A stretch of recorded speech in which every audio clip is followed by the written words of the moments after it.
Die Ostsee, eine der beliebtesten Ferienregionen in Deutschland. Wenn du einen Urlaub an der Ostsee planst, zum ersten Mal in die Region Lübecker Bucht bis Fehmarn reisen willst, welchen Ferienort wählst du? Wie sehen die Orte, Städte und Dörfer, die Promenaden und Strände aus? Wer reist wohin? Wir waren unterwegs zwischen Lübeck und Fehmarn, haben uns Orte, Promenaden und Strände angesehen. Ein Roadtrip, und der beginnt jetzt. Lübeck, die alte Hansestadt.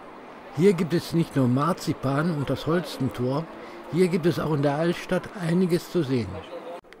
Das Rathaus am Marktplatz, es zählt zu den bekanntesten Bauwerken der Backsteingotik. Die runden Löcher in der Fassade haben den Zweck, den Wind zu brechen und die Fassade vor zu starkem Winddruck zu schützen.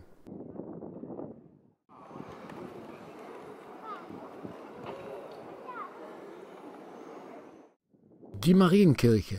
Sie steht gleich neben dem Rathaus. Sie steht auf dem höchsten Punkt der Altstadtinsel. Ein Bau aus dem 13. Jahrhundert. Ein Teufel sitzt vor der Tür. Der sitzt da, weil er bis heute darauf wartet, dass hier ein Wirtshaus gebaut wird. Das hatten ihm nämlich die Lübecker erzählt, um vor ihm den Bau einer Kirche zu verschweigen. Sich neben ihn zu setzen, soll übrigens Glück bringen. Ich glaube, die Hörner muss man auch anfassen. Es lohnt sich, durch die Straßen und Gassen der Altstadt zu streifen. Von großen Kaufmannshäusern bis zu niedlichen und verzierten Wohnhäusern findet man hier in den Vierteln alles.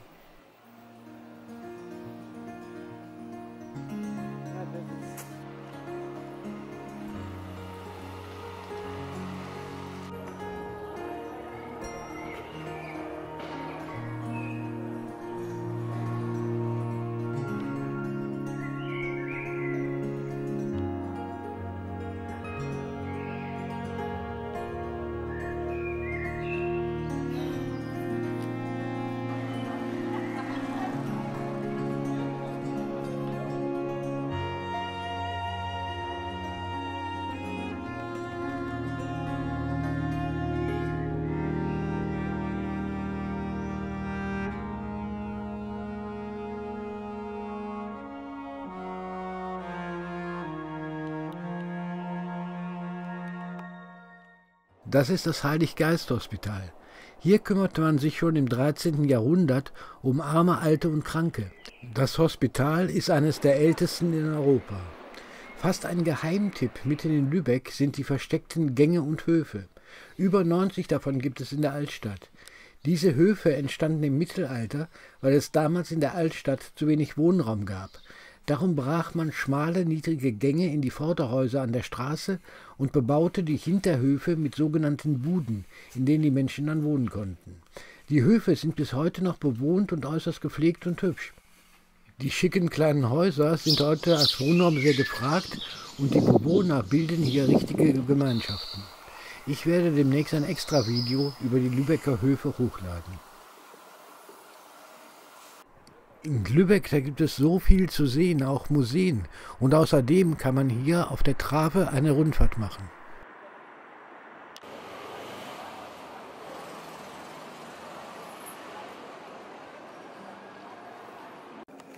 Wir verlassen die Altstadt von Lübeck und fahren die wenigen Kilometer zum sozusagen Hafen von Lübeck nach Travemünde.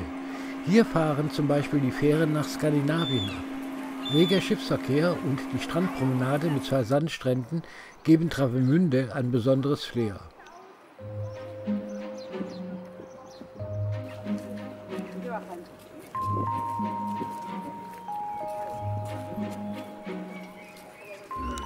Das ist die sogenannte vordere Reihe. Das ist die Travemünder Flaniermeile oder besser eigentlich die Hauptstraße.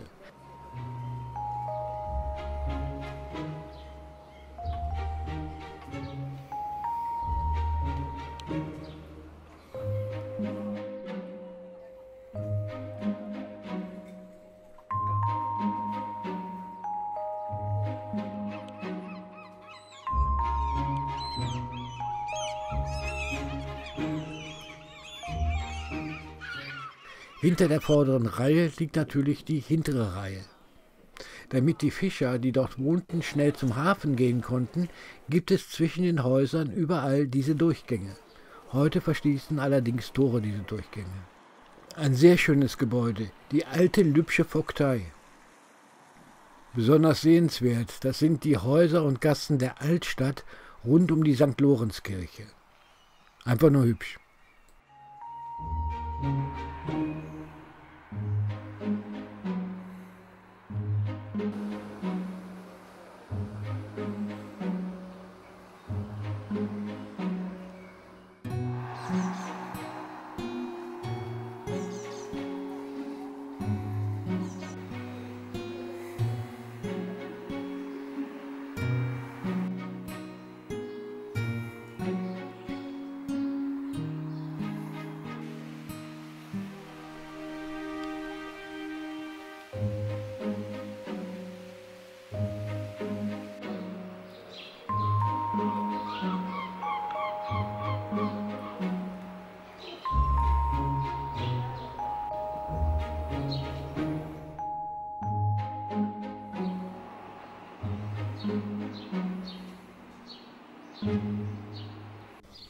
Der Fischereihafen.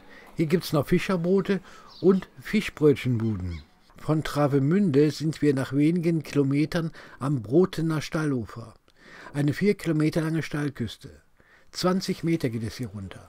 Über das Dorf Broten kommen wir zur Hermannshöhe am Steilufer. Hier steht das Café Hermannshöhe. Die Aussicht von der Terrasse ist wirklich einmalig.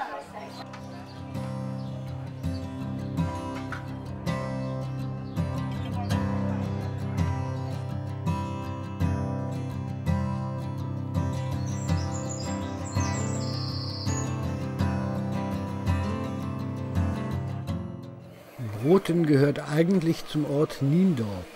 Vom Parkplatz Vogelpark Niendorf aus sind es nur wenige 100 Meter bis zum Hafen.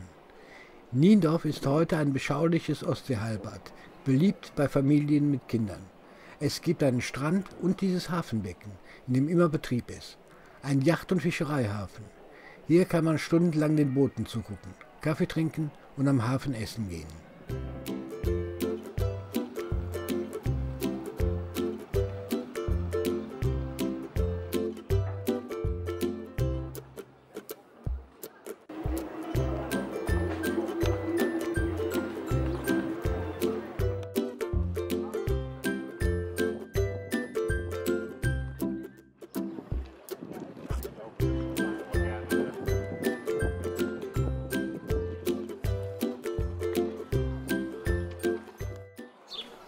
Diesem Fischer hat man hier ein Denkmal gesetzt. Er war wohl ein Original und sehr bekannt. Man hat hier seinen Wohnwagen erhalten, der ihm im Hafen als Arbeitsplatz diente.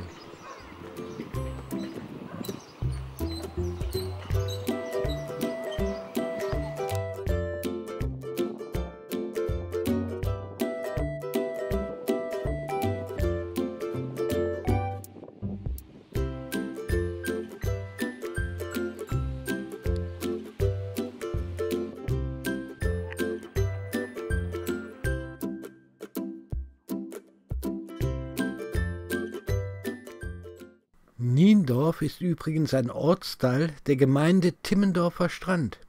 Das liegt doch drüben, man erkennt es an diesem weißen Hotelbau. Timmendorfer Strand, nach wenigen Minuten sind wir schon da. Schon die Promenade überrascht, denn die liegt hier als Fußweg unter Bäumen. Timmendorfer Strand zählt jährlich rund 1,5 Millionen Übernachtungen. Das Seebad gilt als eines der mondänsten überhaupt. Wir sind jetzt hier etwa 15 Kilometer von Lübeck entfernt. Der Strand von Timmendorfer Strand ist 6,5 Kilometer lang. Das sind die hübschen Villen direkt an der Promenade. Interessant zu sehen, an der Promenade gibt es diesen Garten im japanischen Stil, der Mikado-Garten. Das ist die ehemalige Lesehalle. Das ist jetzt eine Kombination aus holsteinischen Rät und Japan. Entstanden ist das alles durch einen Japan-Fan. Er ließ auch auf der Seebrücke ein Teehaus im japanischen Stil bauen. Ob das nach Timmendorfer Strand an die Ostsee passt, das muss jeder für sich entscheiden.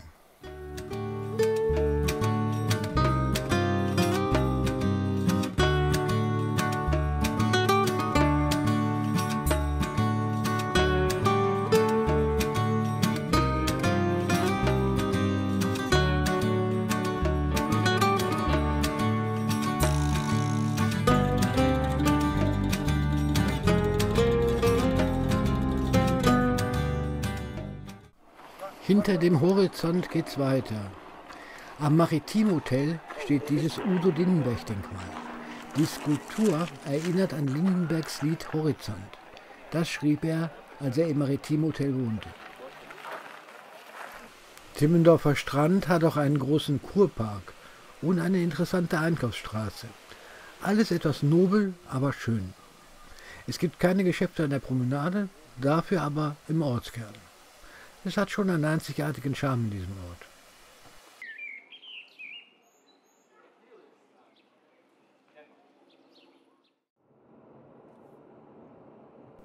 Weiter geht's. Nach wenigen Kilometern kommen wir nach Scharbeutz, ein Ostseeheilbad, dessen Übernachtungszahlen zu den höchsten in Schleswig-Holstein gehören.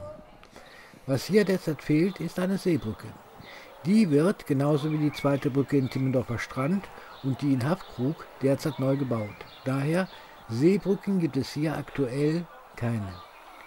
Der einstige Bauern- und Fischerort, der bietet viel Natur an der Promenade. Hier gibt es auch Cafés, Restaurants und Boutiquen. 6,5 Kilometer lang ist die Promenade mit Blick aufs Meer. Für Familien ist das hier ein idealer Urlaubsort.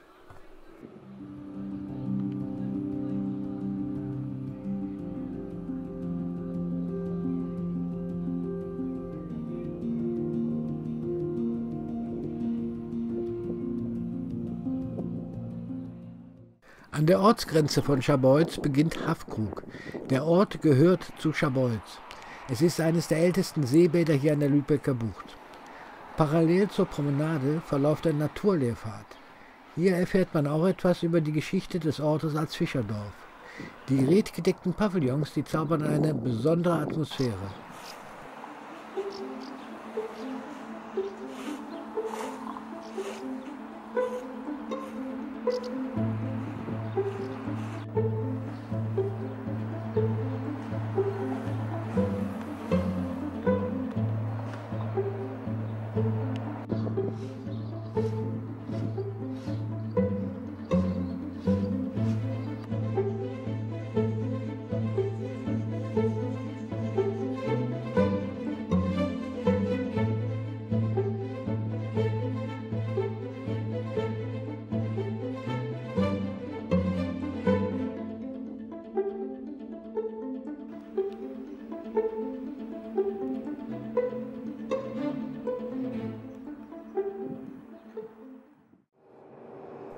Vorbei an Sirksdorf mit dem Hansapark kommen wir nach Neustadt. Hier geht es weniger um den Strand, sondern Neustadt hat einen nicht unbedeutenden Hafen. Wir parken gleich neben dem Marktplatz. Auf dem Marktplatz steht das Rathaus und gegenüber die Stadtkirche. Das ist das Rathaus.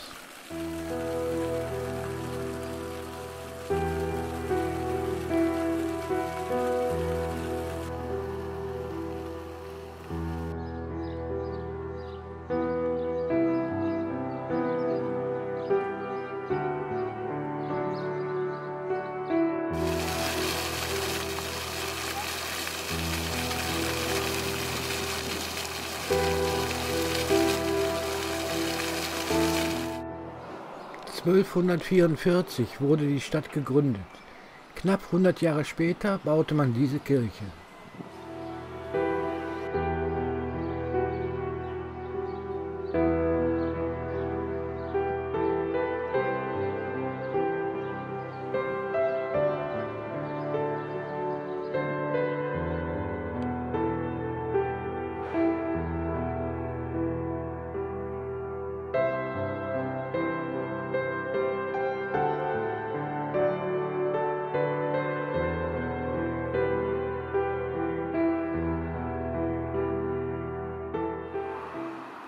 Vom Zentrum der Altstadt aus gehen wir zum Hafen. Früher diente der Naturhafen der Viehverladung und der Fischerei. Heute ist das ein Umschlaghafen, ein Marinehafen und ein Yachthafen. Die Bundespolizei See, also die Küstenwache, hat hier ihren Standort. Neustadt war übrigens viele Jahre lang Drehort der Serie Küstenwache. In einem gesperrten Bereich findet man unter anderem das Einsatzausbildungszentrum Schadensabwehr Marine der Deutschen Marine und das Maritime Schulungs- und Trainingszentrum der Bundespolizei.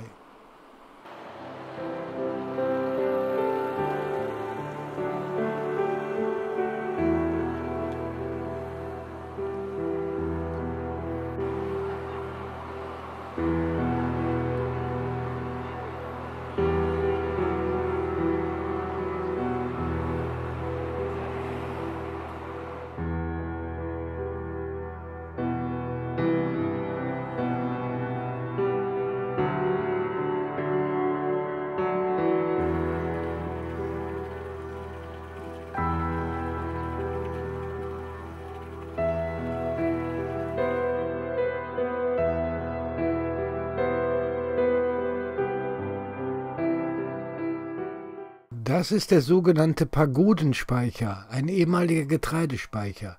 Er erinnert an eine fernöstliche Pagode, oder? Heute sind da Büros drin. Weiter geht es durch die Straßen der Altstadt.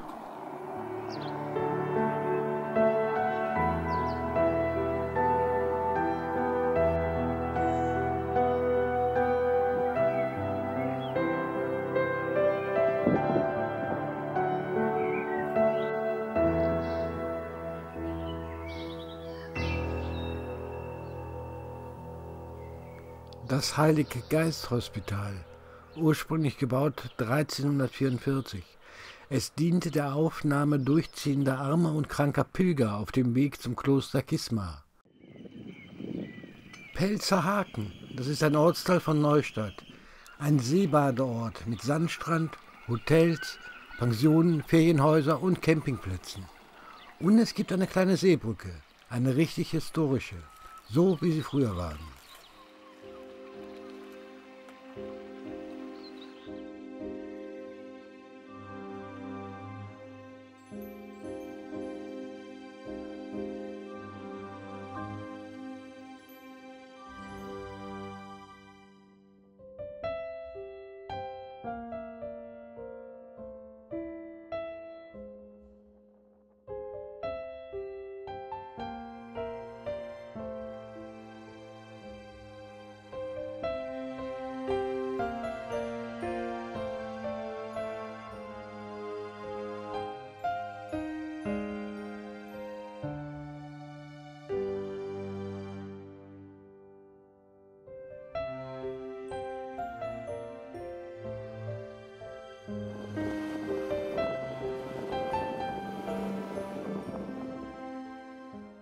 Grömitz, das liegt etwa 10 Kilometer nördlich von Pelzerhaken.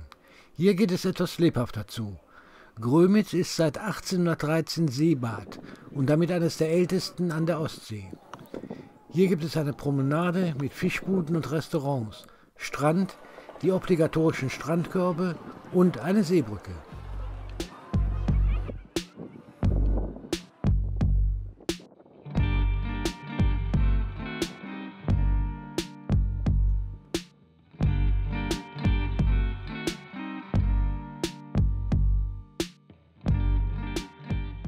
Mit 398 Metern ist die Seebrücke eine der längsten in Deutschland.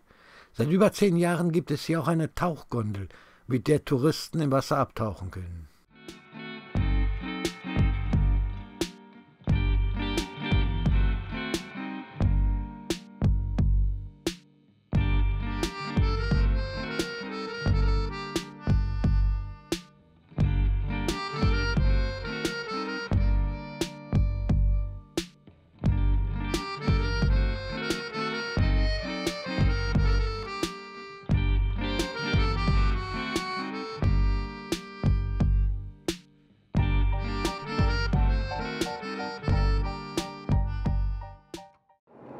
Es geht weiter. Wir sind jetzt 20 Kilometer nördlich von Neustadt. Kellenhusen, ein familienfreundlicher Ort. Man mag ja auch Hundebesitzer. Alles wirkt gemütlich.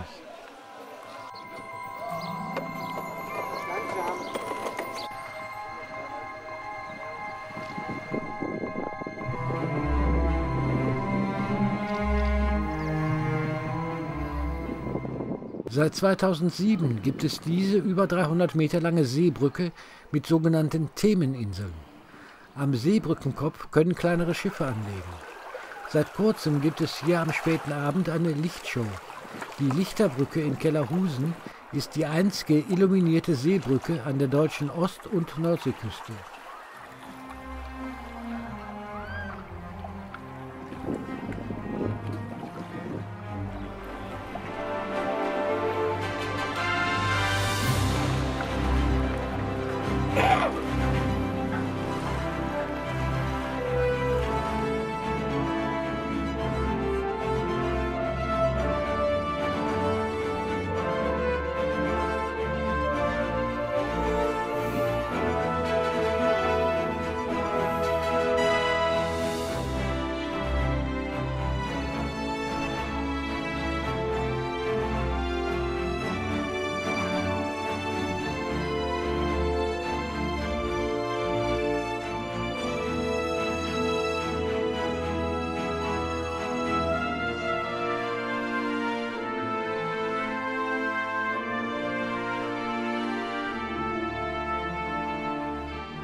Es geht weiter.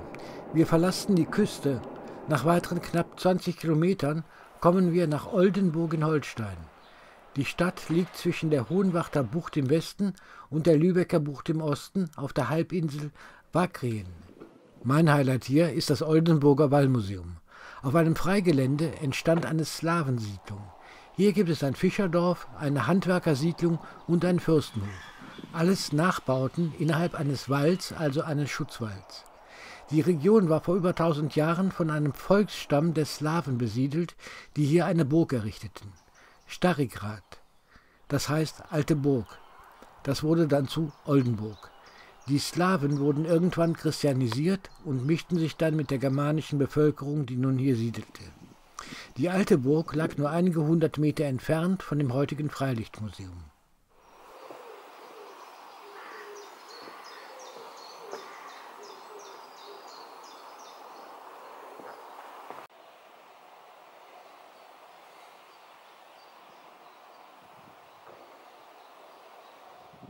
Es geht weiter.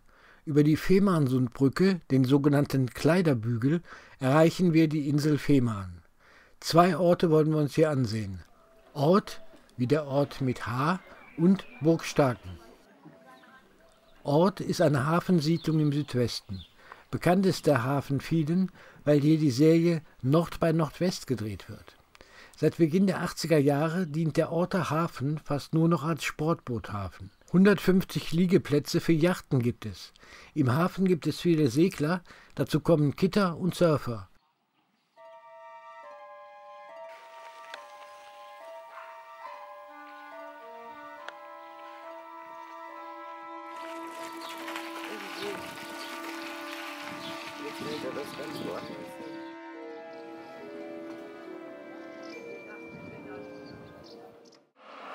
Die Fahrt über die Insel Fehmarn geht weiter.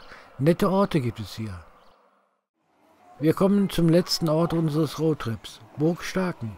Das liegt an der südlichen Küste von Fehmarn. Wir fahren an einem interessanten Hafen vorbei zum Südstrand. Neben dem Yachthafen liegt ein Ferienpark. Hoteltürme ragen empor. Am Strand gibt es Strandkörbe, Sand und Meer. Alles ist ideal für junge Familien. Wer es mag, wird sich hier wohlfühlen.